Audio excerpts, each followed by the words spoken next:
صدق الله العظيم.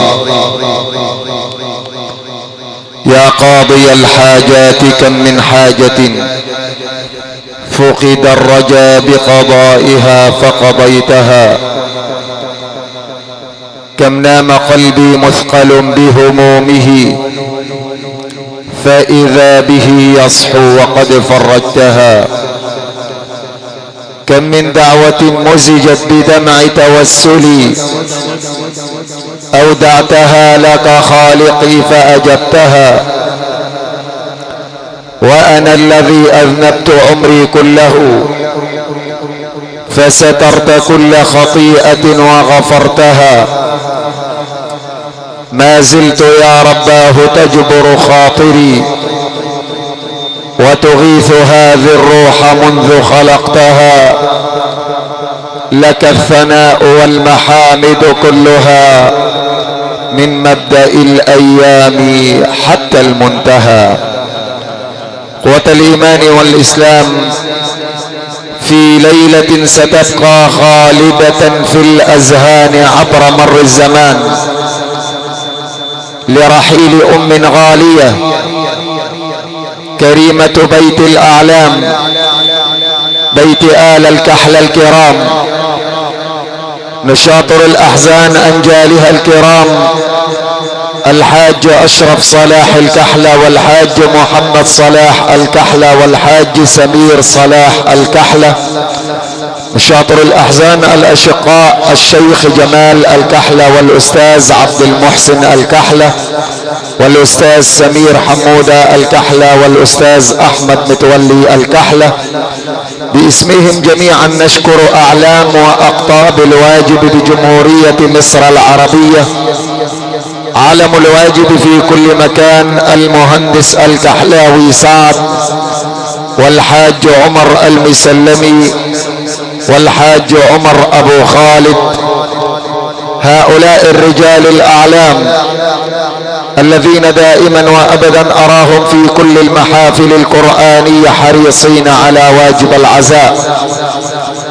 من هنا من داخل مفخرة القصور الملكية وكبرى السرادقات العالمية التي شيدها وجملها وزينها أصحاب الأدب الجم والخلق الحسن، مؤسسة الحاج رضا الورواري وأخيه الحاج ناصر الورواري، ننقل لكم هذه الليلة القرآنية المباركة.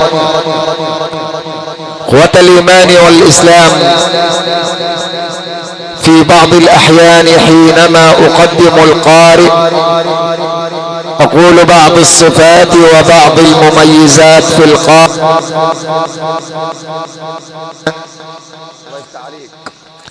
أحيانا تكون مجازا وأحيانا تكون حقيقة، لكن في هذه الليلة القرآنية المباركة أقول للحاضرين وأقول لأهل المنطقة جميعا إن الله سبحانه وتعالى من على هذه المنطقة أن يجعل من بين أبنائها حافظا للقرآن، ليس حافظا فحسب، بل إنه حينما يتلو القرآن هو من قيل فيهم من إذا سمعتموه حسبتموه يخشى الله.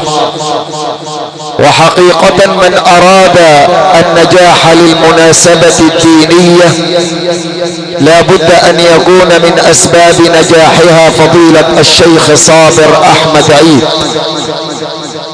ومن أراد الاستماع للقرآن بحق لا بد أن يكون فضيلة الشيخ صابر أحمد عيد. يقول المصطفى صلى الله عليه وسلم إن في أيام دهركم لنفحات ألا فتعرضوا لها، وفي هذه الحقبة الزمنية نفحنا الله بنفحة من فيض بركاته، هي سماحة مولانا صاحب الفضيلة فضيلة الشيخ صابر أحمد عيد، يمتعنا الآن بمعجزة رسول الله صلى الله عليه وسلم. بالله من الشيطان الرجيم.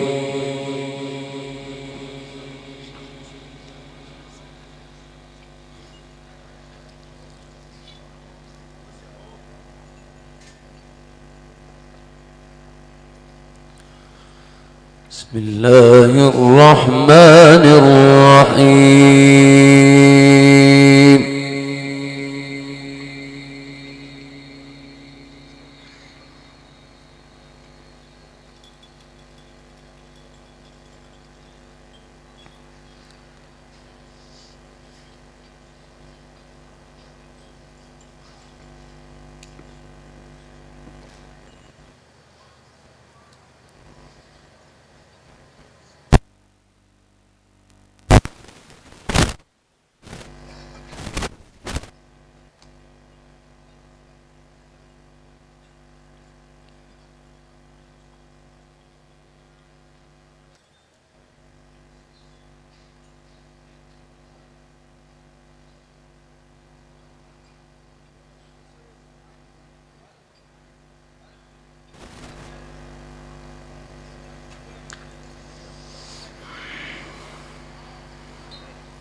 وإذ قال موسى لفتاه لا أبرح حتى أبلغ مجمع البحرين أو أمضي حقبا.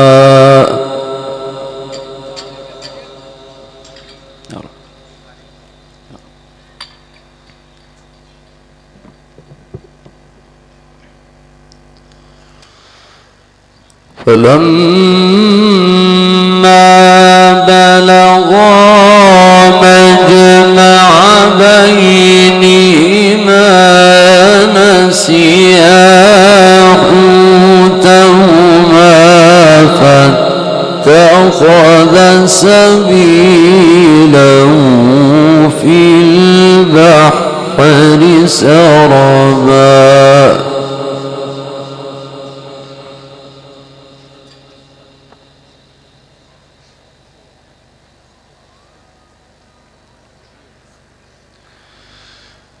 فلما جاوزا قال لفتاه آتنا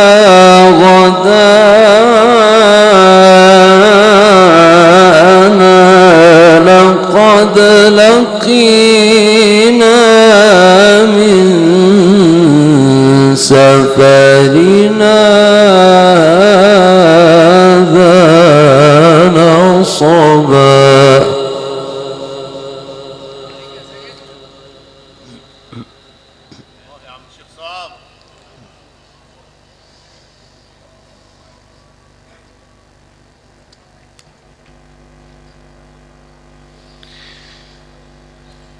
قال أرأيت إذ أوينا إلى الصخرة فإني نسيت الحوت وما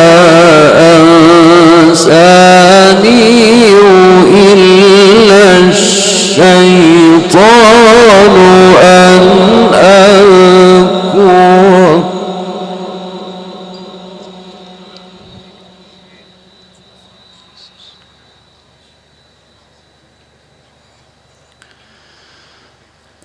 وما أنسانيه إلا الشيطان أن أذكره واتخذ سبيله في البحر عجبا.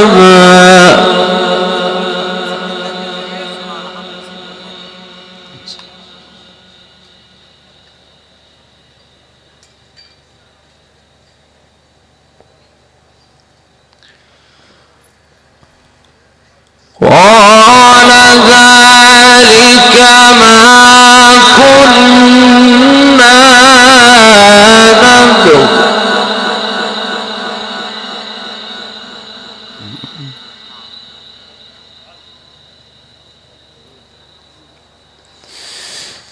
قال ذلك ما كنا نبغي فارتدا على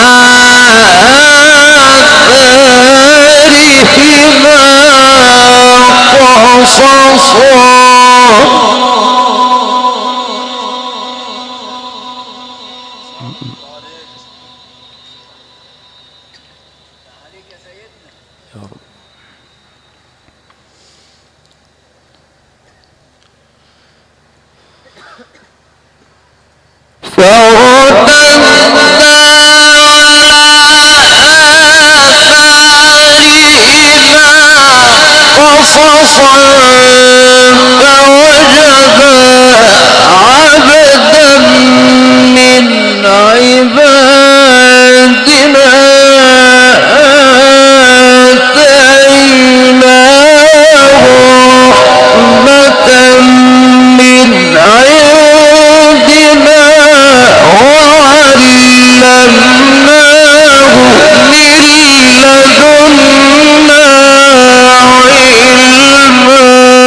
قال له موسى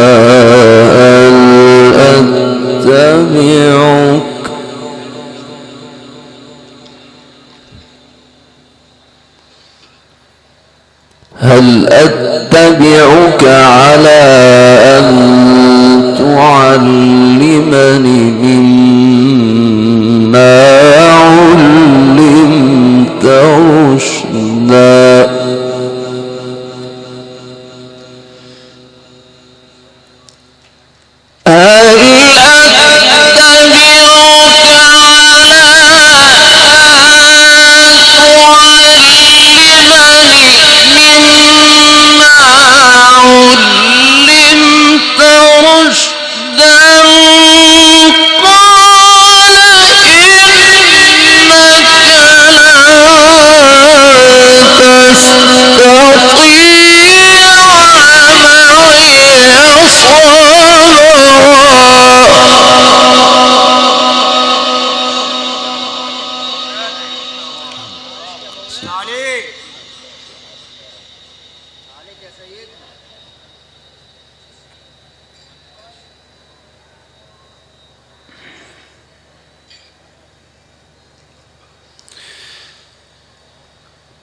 وكيف تصبر على ما لم تحط به خبرا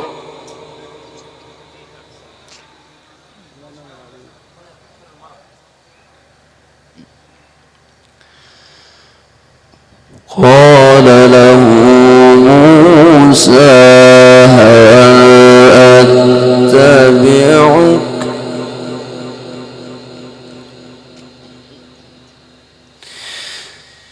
هل أتبعك على أن تعلمني مما علمت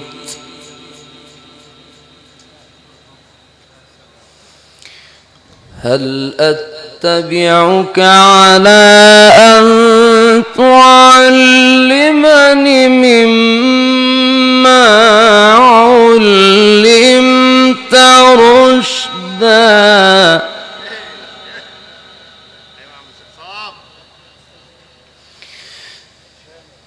قال إنك لن تستطيع معي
لقد جئت شيئا إمرا.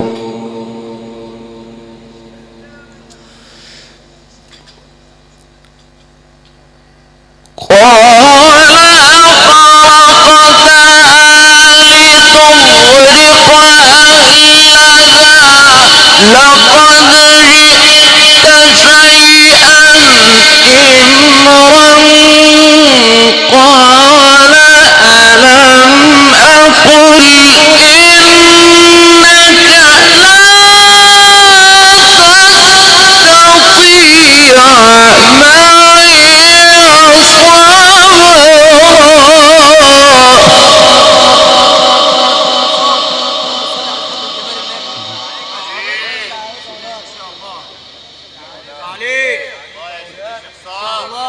يا رب.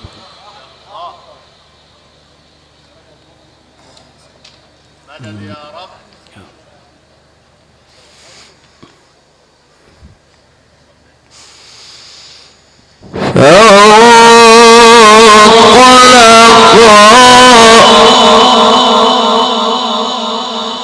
حتى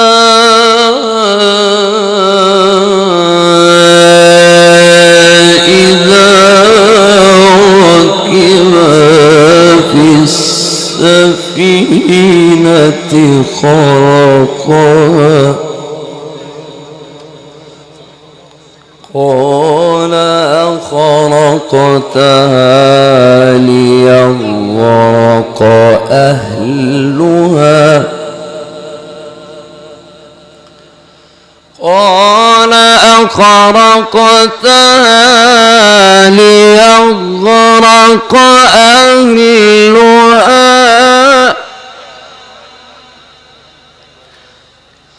قال أخرقتها ليغرق أهلها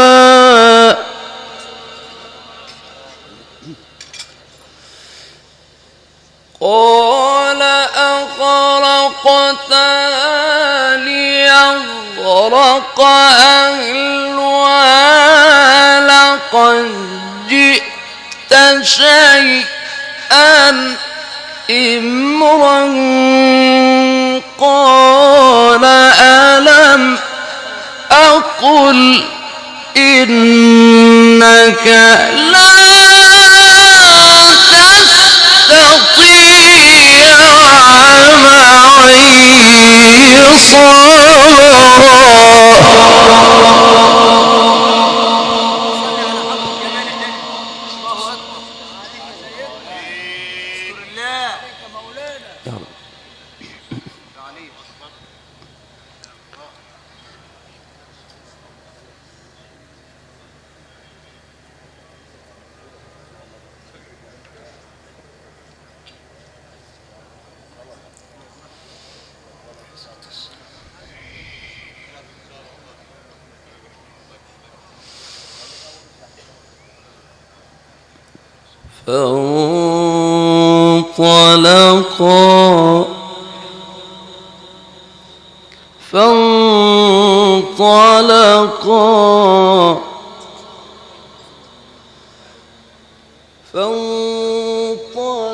فانطلقا حتى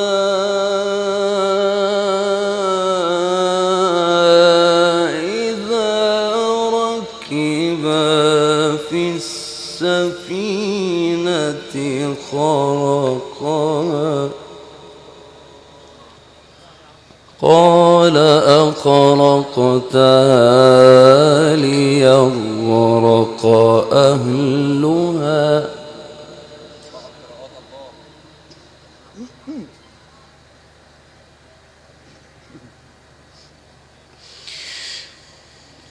قال أخرقتها ليغرق أهلها لقد جئت شيئا إمرا قال ألم أقل إنك لا تستطيع معي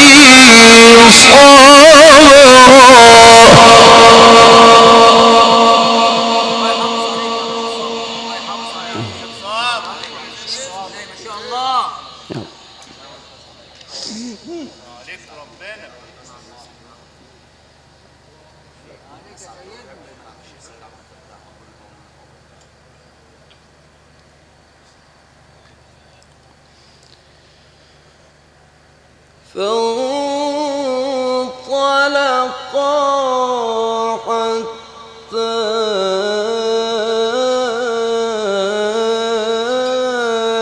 إذا ركبا في السفينة خرقها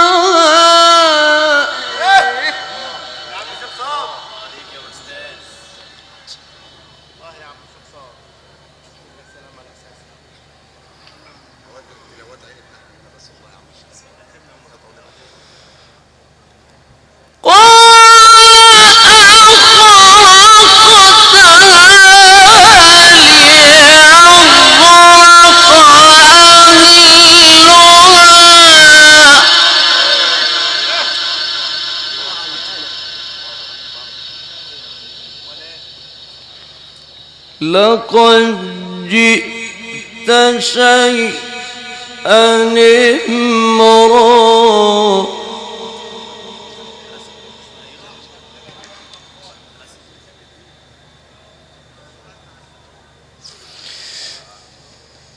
قال أخرقتها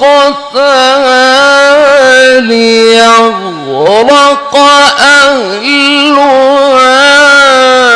لقد جئت شيئا إمرا قال ألم أقل إنك لن تستطيع معي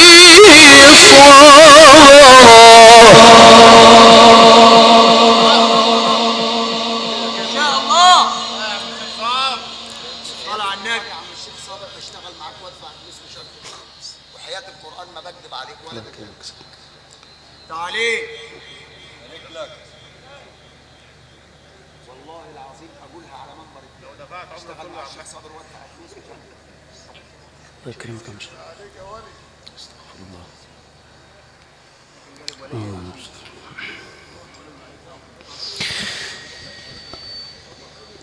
قال لا تؤاخذني بما نسيت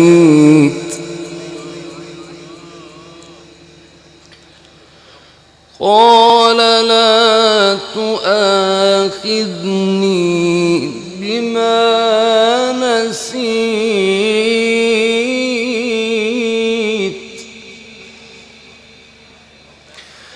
قال لا تؤاخذني بما نسيت ولا ترهقني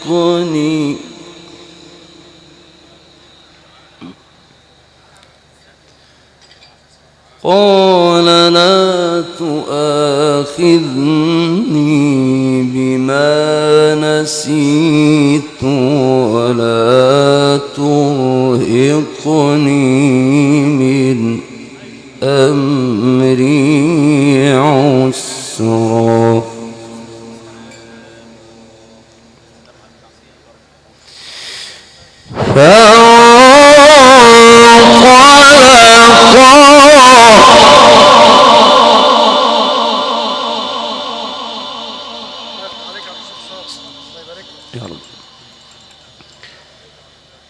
حتى إذا لقيا غلاما فقتله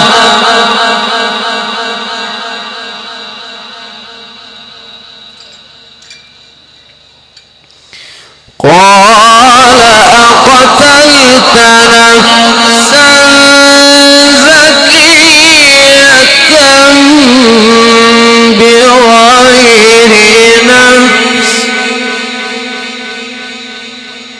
لقد جئت شيئا نكرا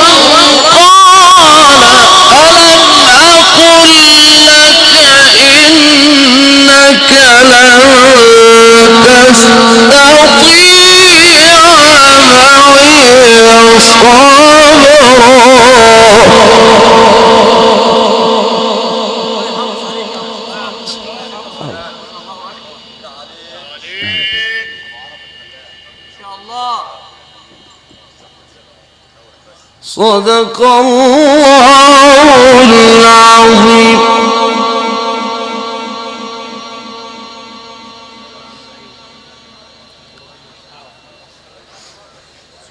الله يكرمك مسعد.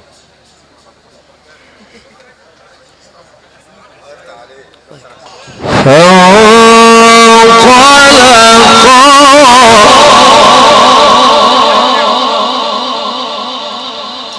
حتى إذا لقيا غلاما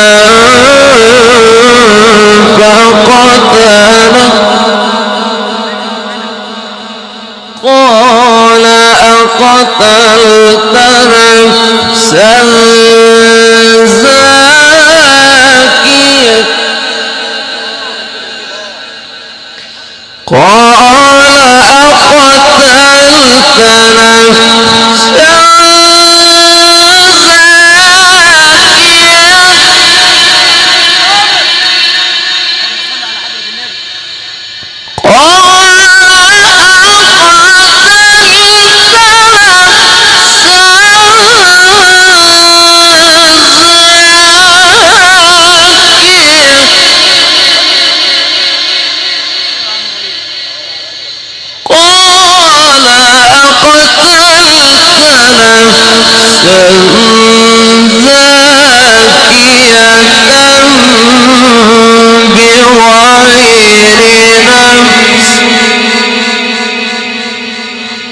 لقد جئت شيئا نكرا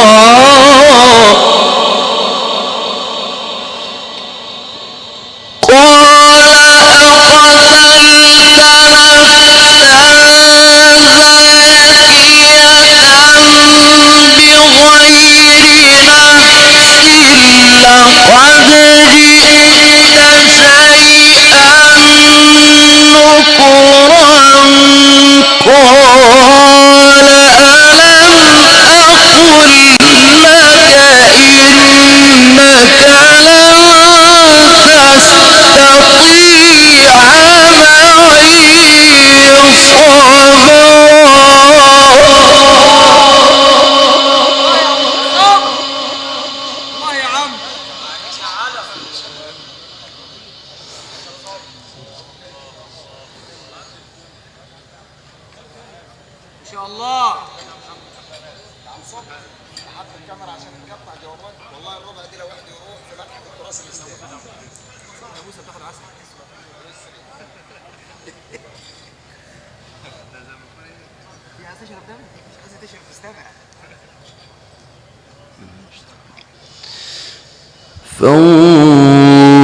فانطلقا حتى إذا لقيا غلاما فقتله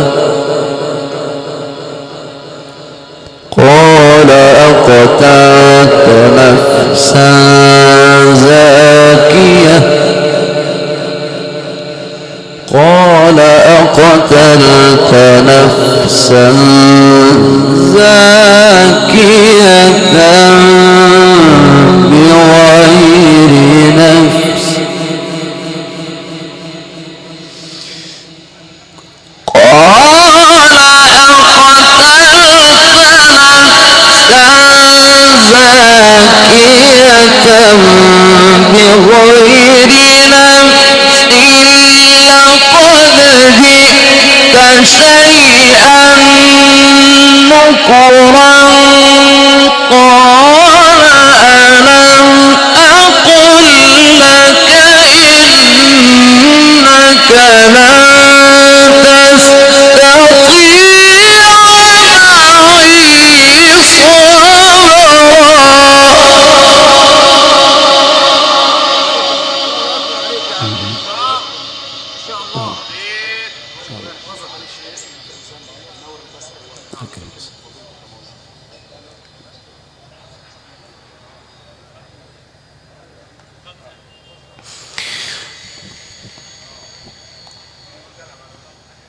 قال إن سألتك عن شيء بعدها فلا تصاحبني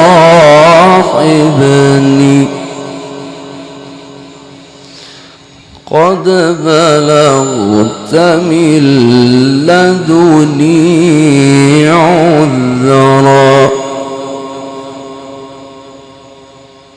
قد بلغت من لدني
فانطلقا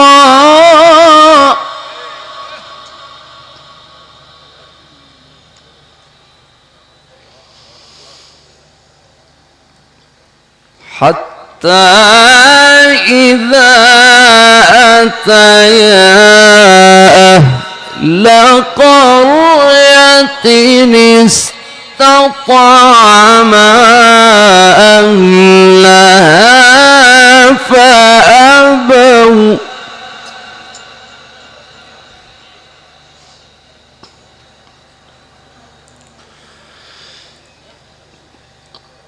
فأبوا أن يضيفوهما فوجدا فيها جدارا يريد أن ينقض فأقامه.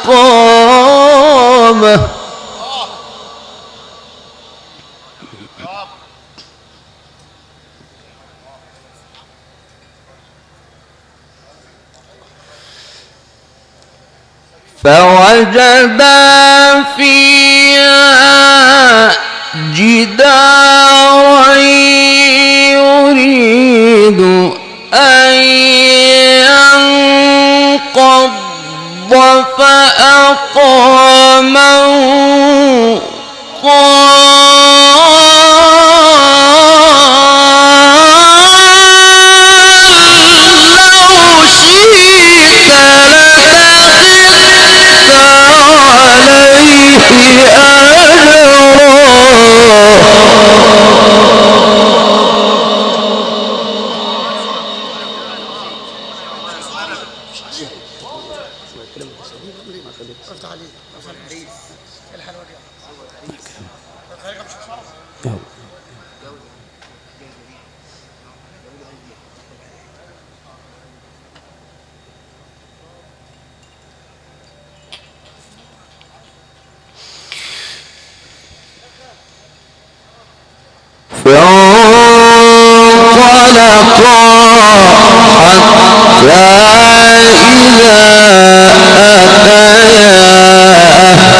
فأبوا أن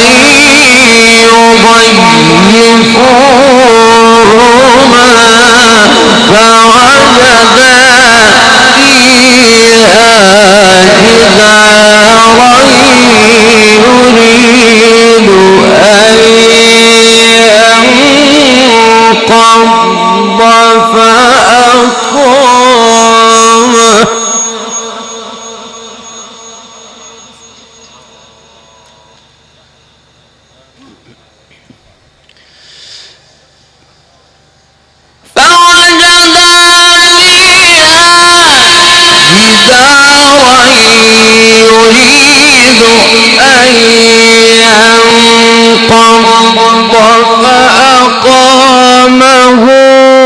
قال لو شئت لاتخذت عليه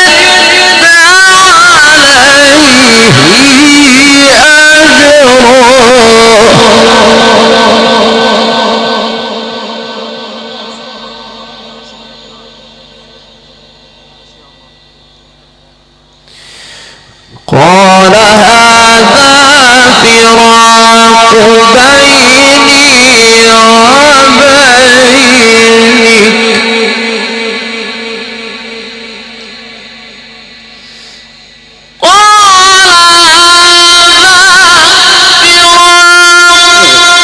بيني وبينك سأنبئك بتأويل ما لم تستطع عليه صبرا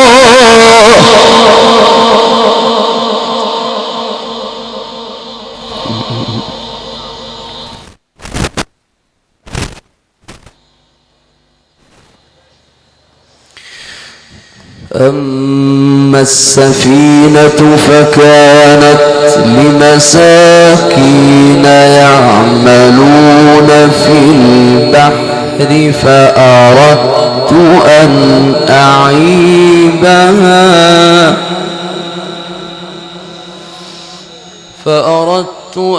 أعيبها وكان وراءهم ملك يأخذ كل سفينة غصبا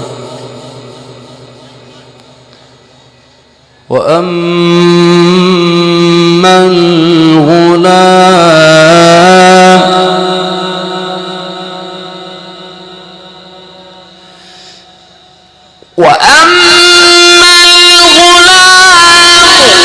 فكان أبواه مؤمنين فخشينا أن يرهقهما طغيانا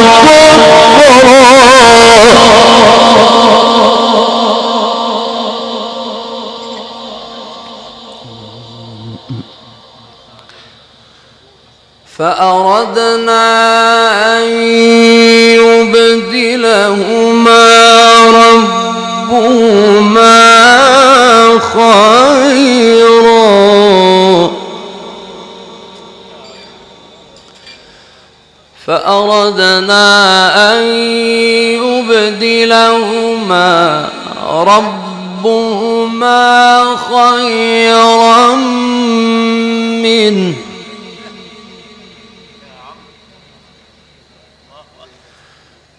فأردنا أن يبدلهما ربهما خيرا منه زكاة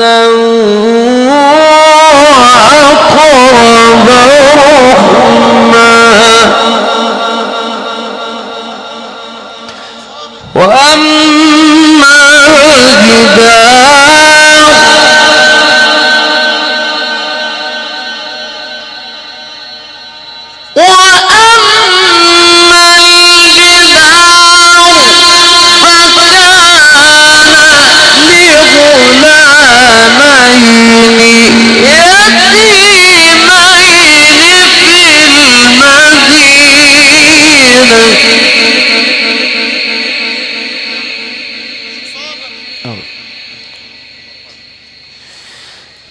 وكان تحته كنز لهما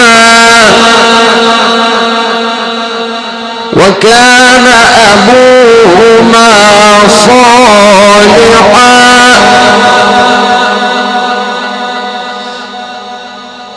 فأراد ربك أن يبلغا أشدهما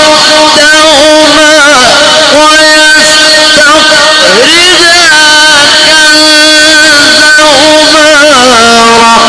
رحمة من ربك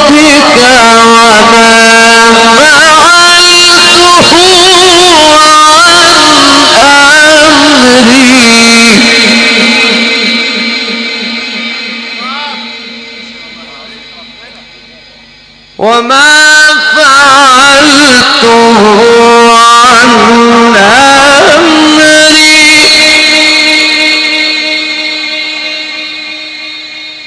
وما فعلته عن أمري ذلك تأويل ما لم تستطع عليه صبرا صدق الله العظيم.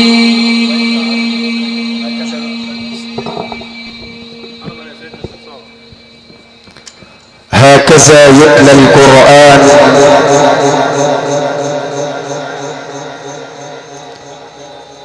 من الأيقونة القرآنية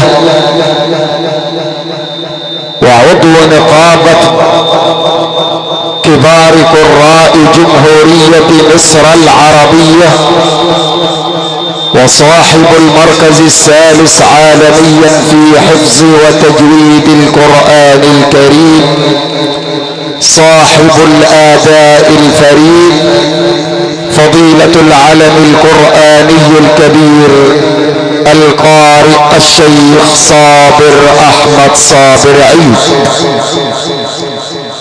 ابن مركز أبو حماد ابن قرية عمريق ابن محافظة الشرقية في هذه الليلة القرآنية المباركة التي أقيمت تكريما وتأدينا واعترافا بالجميل لكريمة عائلات الكحل الكرام.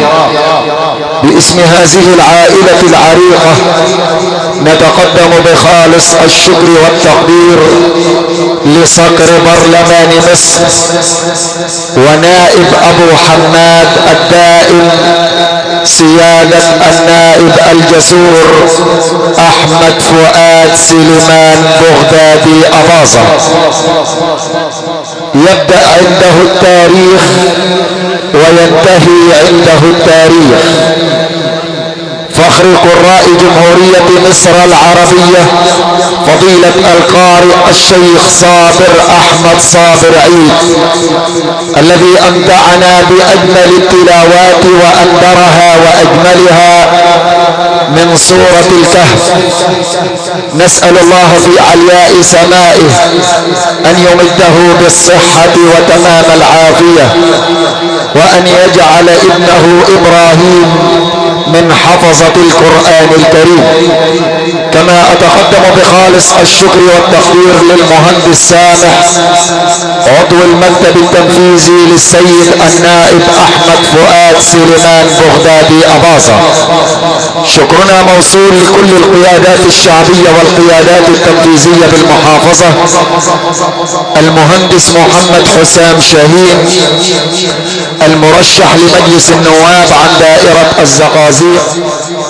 شكرنا موصول للمهندس عبد الحليم عبد المنعم والمهندس محمد عبد المنعم، وباسم عميد عموم آل العريني الحاج عبد المنعم العريني برقية شكر وتقدير باسم معالي الأستاذ الدكتور السيد رشاد البحراوي مدير الإدارة الصحية بأبو حماد نجل شقيقة الراحلة الكريمة، وباسم أنجالها الكرام الحاج أشرف والحاج محمد والحاج سمير الذين أكرمونا في هذه الليلة.